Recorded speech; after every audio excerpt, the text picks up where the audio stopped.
I've spent my career documenting the lore of digital worlds, but I've never seen a game use a cutesy aesthetic to mask something quite as unsettling as what I found in Loftia. To the casual observer, it's a textbook indie cozy multiplayer game. You've likely seen some of your favorite Sims creators diving into its vibrant world for the usual cozy game formats: farming, fishing, crafting, and decorating. And don't get me wrong, it's extraordinarily fun to play, but on mechanics alone, it stays close to the path blazed by Stardew Valley, Palia, and Animal Crossing. To understand why Loftia is so unsettling, you have to understand Solarpunk. Unlike the grime and industrial grit of steampunk, which looks at a broken past, Solarpunk envisions a world of radical optimism. It's a vision of humanity living in perfect, renewable harmony with nature. Loftia's cutesy aesthetic wears that genre like a badge of honor. It's all bright pastels, soft edges, and clean energy.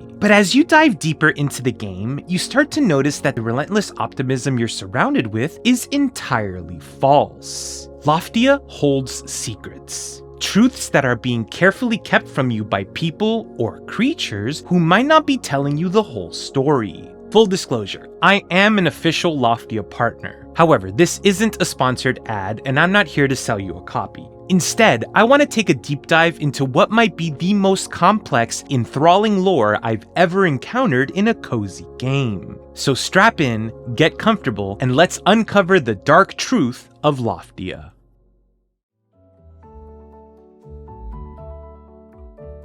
From the moment you hit play, Loftia is saccharingly sweet. Every character is wide-eyed and adorable, and even if you choose to give your avatar a full beard, they still look like a 10-year-old. When you glide onto the floating island of Loftia, you meet Pebble, a chinchilla who sells you on the world of pure, unadulterated positivity. But the cracks appear almost immediately.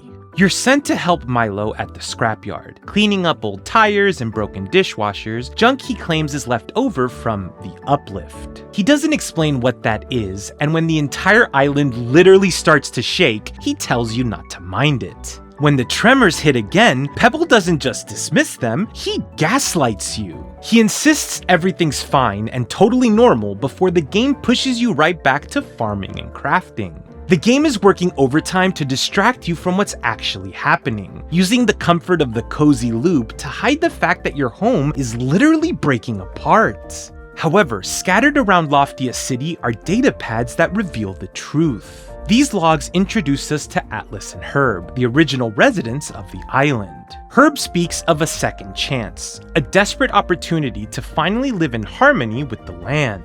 And Atlas reveals that they broadcasted a signal in the hopes of finding other humans, which led to the creation of Loftia City. And that's the first red flag.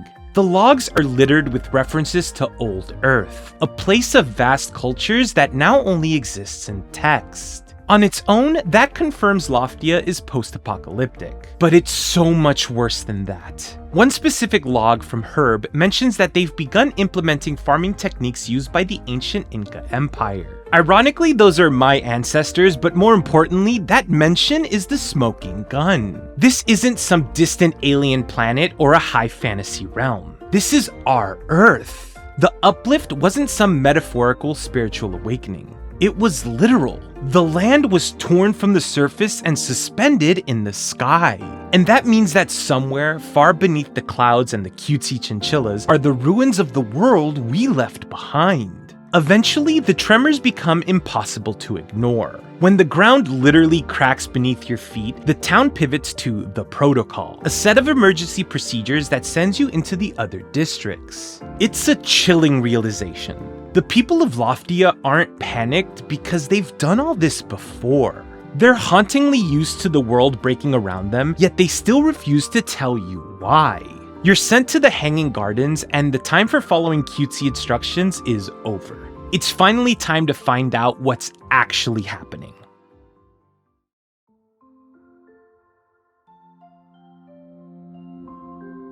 The Hanging Gardens is the vibrant green heart of Loftia. It's a lush landscape of fertile crops, meandering rivers, and ecological restoration. It's here that you finally meet Herb. He's remarkably calm, telling you the tremors weren't too bad in the gardens before tasking you with the usual gameplay loop: fishing, gathering, and farming. But as you talk to the residents, you realize something haunting. They're trying to piece together basic information about flora and fauna that we as players consider common knowledge. It becomes clear that whatever happened during the Uplift didn't just tear the land away, it stripped humanity of its collective memory. They're living in a beautiful green vacuum disconnected from their own history.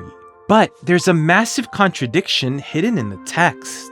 One data pad in the gardens, written by the permits officer Amani, contains a single world-altering sentence. Even on old Earth, we've relied on wind power for generations. This isn't the ancient Atlas or Herb reminiscing. This is Amani speaking in the present tense about generations of wind power on the surface. It subtly suggests that while the Loftians were uplifted, life on the surface didn't just end, it continued. But what's left down there isn't pretty. Other logs describe old Earth as a place of humongous scars, destroyed by a relentless profit-driven search for resources. It was around this time that I noticed what was actually missing from this perfect ecosystem: animals. Aside from the fish in the rivers, their absence is telling. There are legends, sure, like Chanzui, the panda guardian of the bamboo forest, but in the actual world of Loftia, there's only one sentient non-human creature: Pebble. If this is the real world, we have to ask, how does a chinchilla have high-level intelligence and the ability to speak?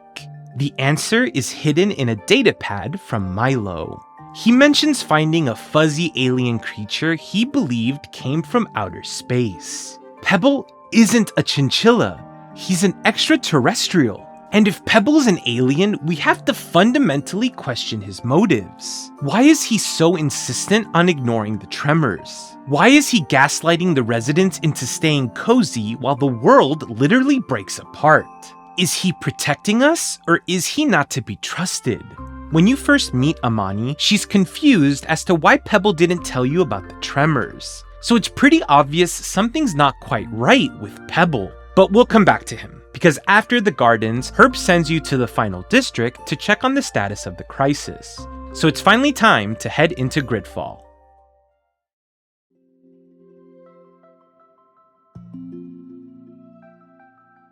If you had any doubts that Loftia set in our world, they're destroyed the moment you enter Gridfalll. Unlike the curated, safe nature of the city, Gridfalll is the graveyard of old Earth remnants. We're talking massive skyscrapers, skeletal buildings, and even a rusted-out Ferris wheel. It's a haunting, silent reminder of everything that was lost. It's the first time the game overtly stops being cozy and starts feeling a little unsettling. The tremors have left this district on the verge of collapse, and the residents are in a desperate, frantic race to keep the ground beneath them stable. And this is where we finally meet Atlas. Now, quick aside, I have to be honest, I can't stand Atlas. The character design is adorable, and their devotion to collecting artifacts is great for us lore hunters, but the writing here is a choice. Regardless of how dire the situation is, Atlas is constantly dropping Gen Z slang that completely shatters the immersion. It's hard to feel the weight of a world-ending tremor when you're being hit with a no cap in the middle of a disaster. That being said, if you look past the dialogue, the world building is fascinating. The underground here is called Urbex, and it's a liminal space of abandoned parking lots, office cubicles, and subway tunnels. It's a visceral experience walking through an abandoned derelict subway station in a cozy game.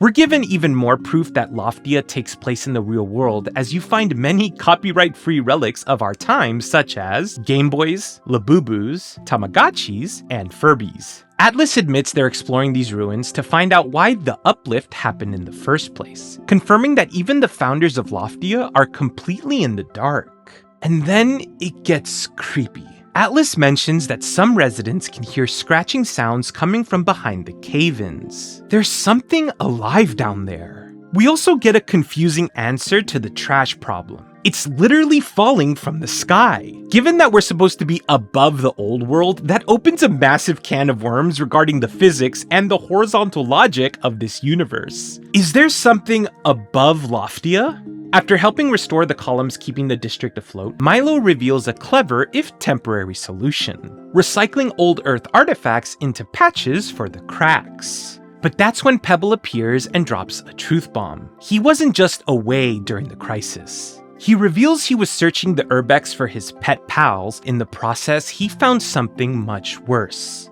Loftia is collapsing, and he knows exactly who's responsible.